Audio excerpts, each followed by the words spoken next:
teachers, I'm back. So are you ready to the second part of our training, the skill-related fitness test? Let's start now.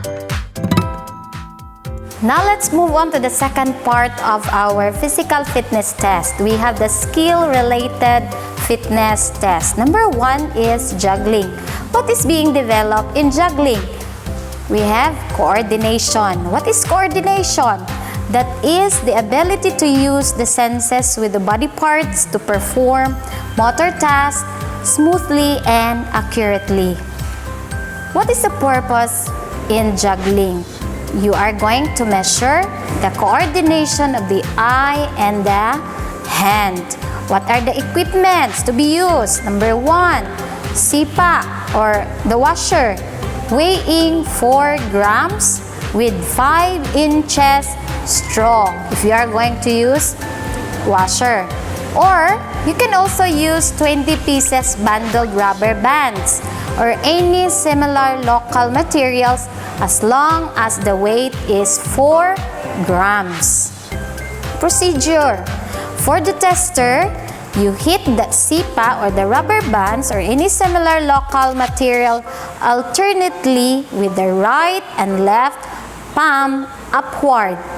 The height of the material being tossed should be at least above the head. Again, tester, you hit the sipa or rubber band or any similar local material alternative with the right and left palm upward. The height of the material being tossed should be at least above the head. Do you understand? Next, for the partner, you count how many times the performer has hit the material with the right and left hand. Then, stop the test if the material drops or after 2 minutes.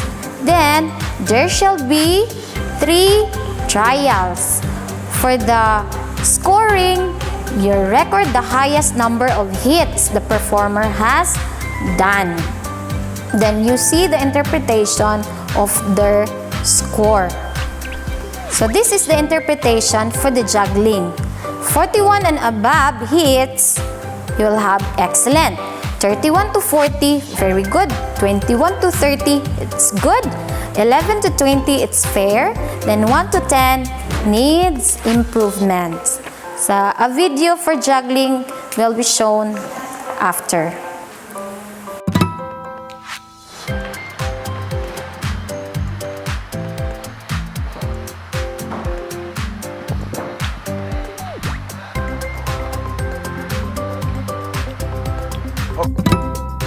To test our agility, we're going to have the Hexagon agility test.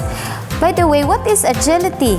That is the ability to move in different directions quickly using a combination of balance, coordination, speed, strength, and endurance. So what's the purpose of this test? To measure the ability of the body to move in different directions quickly. Equipment to be used. We are going to use tape measure, stopwatch, or you can use a chalk or a masking tape. In a hexagon size, the length of its side is 18 inches for high school and 12 inches for elementary for your hexagon size. And each angle is 120 degrees. Now let's move on to the procedure.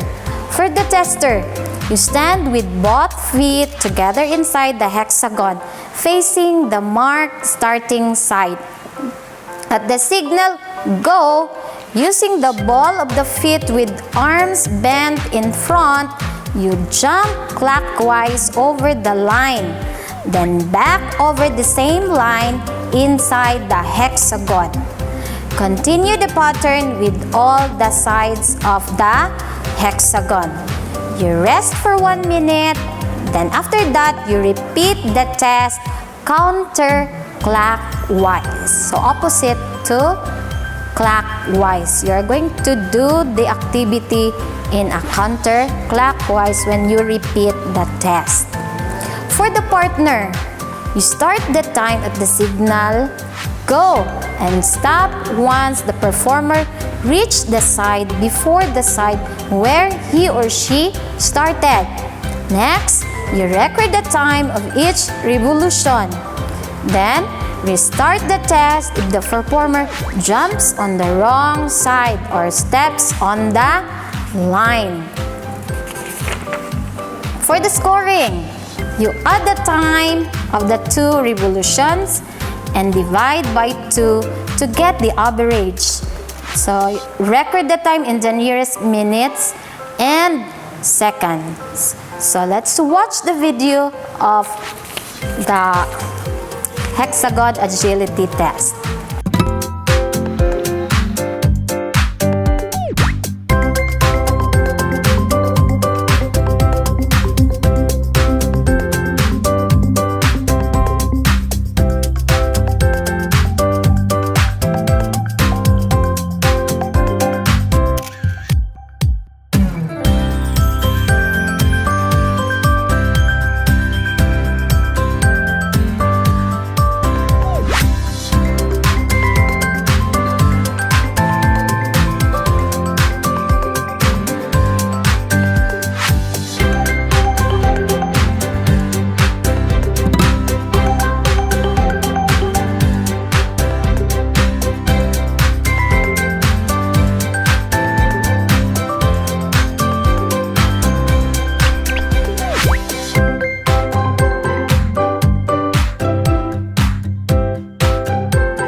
So let's look over the interpretation for the Hexagon agility test.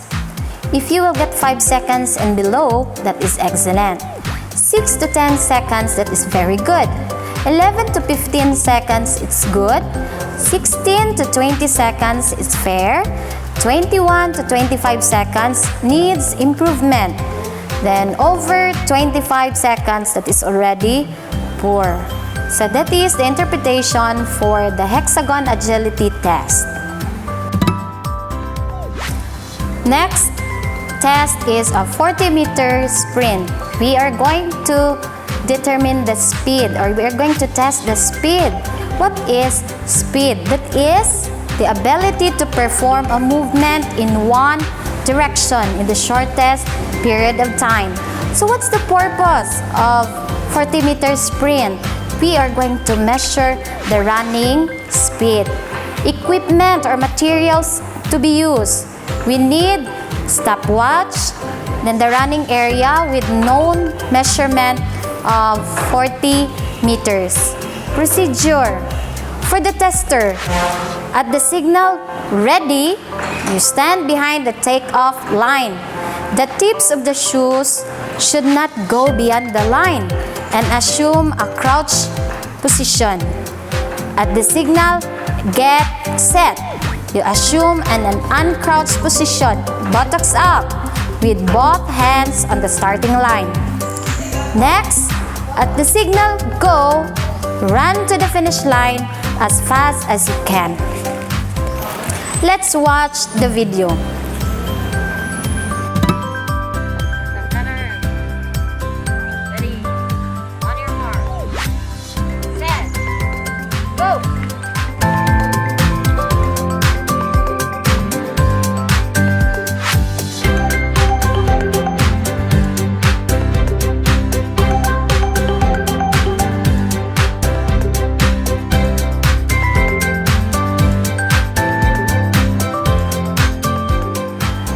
For the interpretation or the scoring, you record that time in nearest minutes and seconds. That is the work of your partner.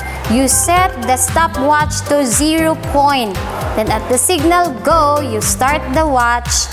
You start the watch and stop it as the performer crossed the finish line. Then you record the time in the nearest 1 second.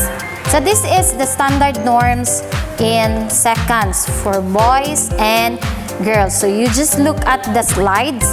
That is the standard norms for boys and for girls. So how will you get the excellent, very good, good, fair, and needs improvement? Another skill-related physical fitness test is a standing long jump. We are going to measure the power. What is power? Power is the ability of the muscle to transfer energy and release maximum force at a fast rate. So what's the purpose? To measure the explosive strength and power of the leg muscles. So remember, we are going to measure the leg muscles in standing long jump. Equipment to be used: tape measure, meter stick, and any measuring device. Let's go to the procedure. For the tester, you stand behind the takeoff line with feet parallel to each other. The tips of the shoes should not go beyond the line. Bend knees and swing arms backward once. Then swing arms forward as you jump, landing on both feet. You try to jump as far as you can. Do not control the momentum of the jump. So you continuously move forward when you start jumping. You must also land on both feet. Then, perform the test twice in succession. That is for the tester.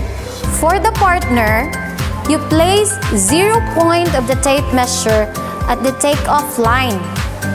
Then, after the jump, you spot the mark where the back of the heel of either feet of the tester has landed nearest to the takeoff line.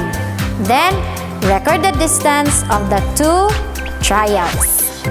For this scoring of the standing long jump, you record the best distance in meters to the nearest 0.1 centimeters. So it should be in centimeters as you record the result. For the interpretation of long jump, if you will get 201 centimeter and above, you will get an excellent result.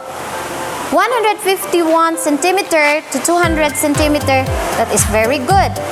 126 centimeter to 150 centimeter, that is good. 101 to 125, it's fair. Then 55 to 100 centimeters, that needs improvement. So let's watch the video for the standing long jump.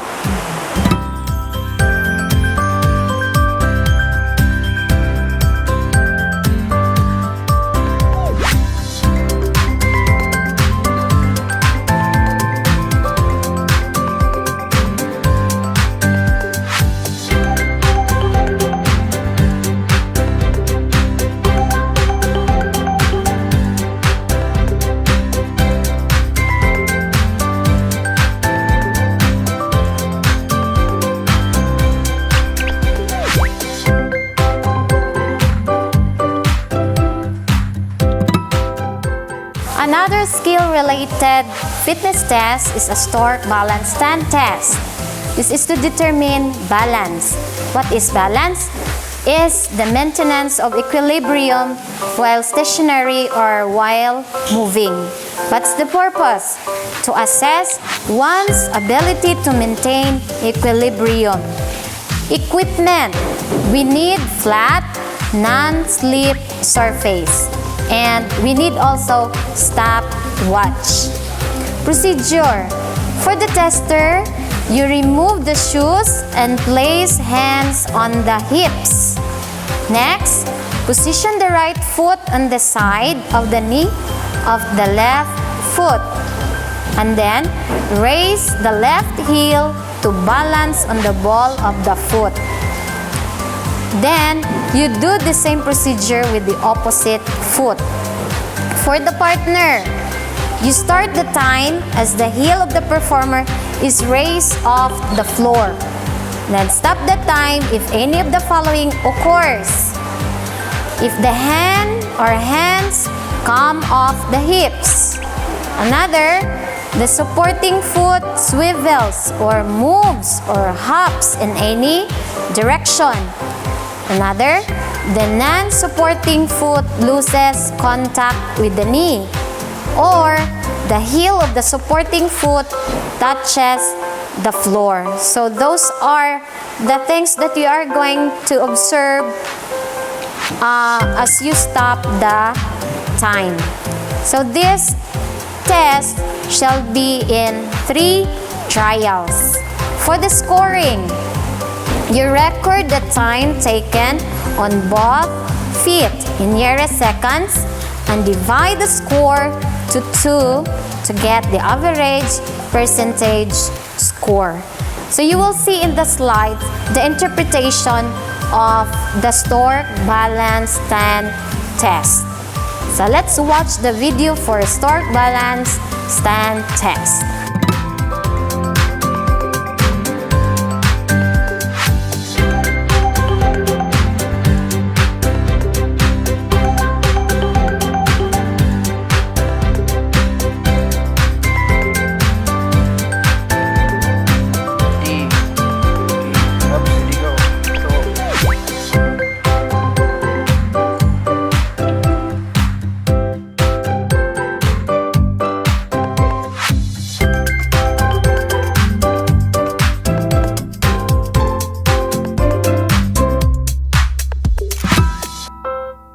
And last but not the least, we have the stick drop test.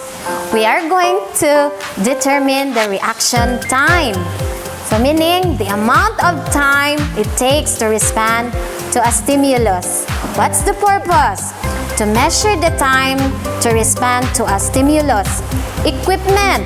We need 12 inches ruler or 12-inch ruler or a stick. Then armchair or a table and a chair. Procedure. For the tester, you sit on an armchair or chair next to the table so that the elbow and the lower arm rest on the desk or table comfortably. And then, place the heel of the hand on the desk or table so that only the fingers and thumb extend beyond. Fingers and thumb, remember, should at least be 1 inch apart. Next, you catch the ruler or stick with a thumb and an index finger without lifting the elbow from the desk or table as the partner drops the stick. So you hold the stick while the partner reads the measurement. You will do this thrice or in 3 trials. For the partner, what you are going to do, you hold the ruler or stick at the top, allowing it to dangle between the thumb and fingers of the performer. Then hold the ruler or stick so that the 12-inch mark is even between the thumb and the index finger.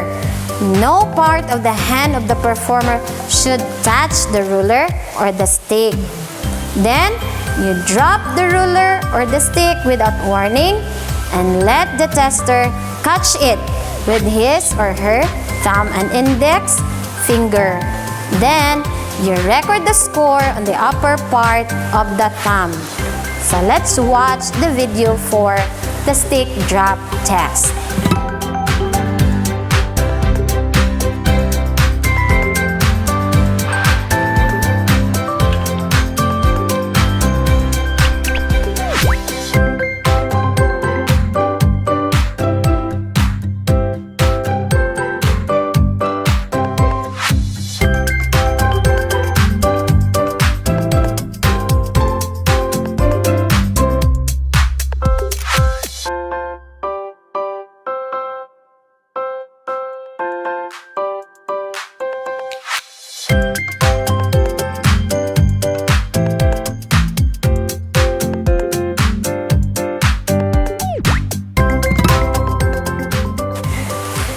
the scoring.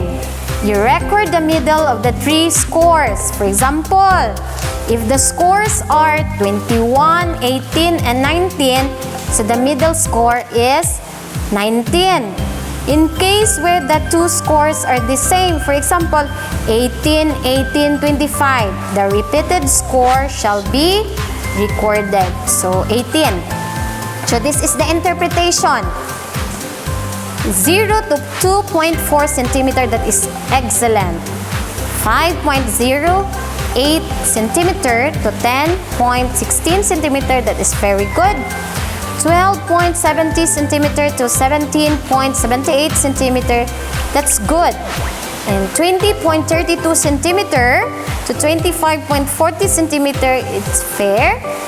Then 27.94 centimeter to 30.48 centimeter needs improvement or did not touch or zero, that is poor. So that's all. Remember, the materials that we are going to use for the conduct of physical fitness test on Friday, secure all the materials needed and execute the different tests in a fun and let's enjoy. Don't get stressed on Friday. So thank you for listening and watching our videos on the physical fitness test. So reminders for your output, you can send it to our link or you can send it to your principal or to your teacher in charge. Good luck and God bless.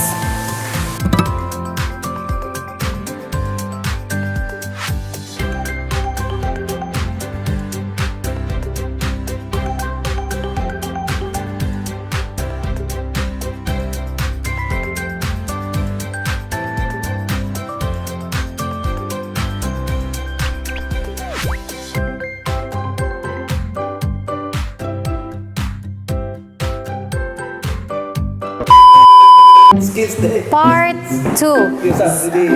Skills related. This test. Right, camera up. Isa, sir. Wala ka di ako.